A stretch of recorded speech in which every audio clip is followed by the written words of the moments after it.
Hello, guys, and welcome back. Today we will have another English listening reading exercise. You need to play this video over and over again so you can understand the English language. Don't forget, guys, to like my page and subscribe, please. Today's lesson is going to be about the country of Afghanistan in Central Asia. Okay? So let's get started. Afghanistan borders four countries, including Iran in the west and Pakistan in the south and east. Borders mean sits next to and is used for countries or places. Okay? There are many mountains in Afghanistan, but there is also some desert. Afghanistan is divided into five regions, five areas. Okay, so Afghanistan is divided into five areas. The regions or areas are north, east, south, west, and central. In each of these regions, there are different tribes. Tribes means groups of people. There are different groups of people who speak different languages and have different cultures. The people who live in the eastern part and southern part of Afghanistan have more similar cultures to people in Pakistan. The people who live in northern, western, and central Afghanistan have more similar cultures to people who live in Iran. Iran is another country in that area. One thing that brings the people together, the one thing that unifies, the one thing that unites all of the people of Afghanistan together is the country's tradition of art, especially poetry. Poetry is an important part of the culture of Afghanistan. People all over Afghanistan and the world know the words to many poems written by Afghan poets.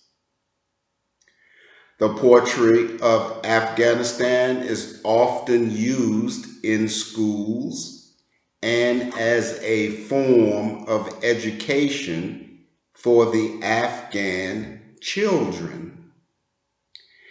Afghan poetry talks about the culture of Afghanistan, the people of Afghanistan, and the landscape of Afghanistan.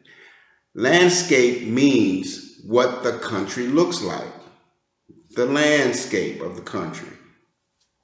The poetry also talks about love and humanity, being kind to other people. Humanity means being kind, being good, being nice to other people. While there are some modern poets from Afghanistan, most of the poetry that has been important to Afghan culture is from the 10th to the 15th centuries. There were many poets who wrote in this time and whose poems are still read and loved today. One of the most famous Afghan poets is named Rumi. Rumi lived from 1207 to 1273. He wrote many poems and wrote many books during his lifetime. Most of Rumi's poems are religious and talk about religious beliefs and love.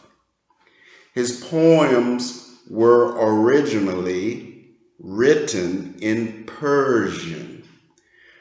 Now, Persian is a language spoken today in Iran. It used to be spoken in many parts of Central Asia, including Afghanistan. Today, Rumi's poems have been translated, which means written in other languages. So Rumi's poems have been translated into many other languages, including English. One of Rumi's most important ideas was that every person wants love. He wrote in his poetry that there should be peace and happiness in the world because all people are equal and want the same thing. I'm going to repeat that because I believe this is a very important statement. One of Rumi's most famous ideas was that every person wants and seeks love. He wrote in his poetry that there should be peace and happiness in the world because all people are equal and want the same thing. What a powerful, powerful message. Today, Rumi's poetry is used as an example of how everyone around the world can be happy with themselves and with everyone else. This message is why Rumi's poems are still read, performed. Performed means acted in the theater. His poems are being acted in the theater and talked about all over the world.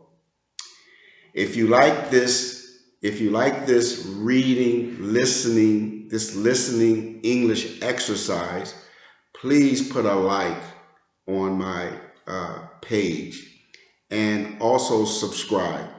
There will be many, many more listening English exercises coming up your way.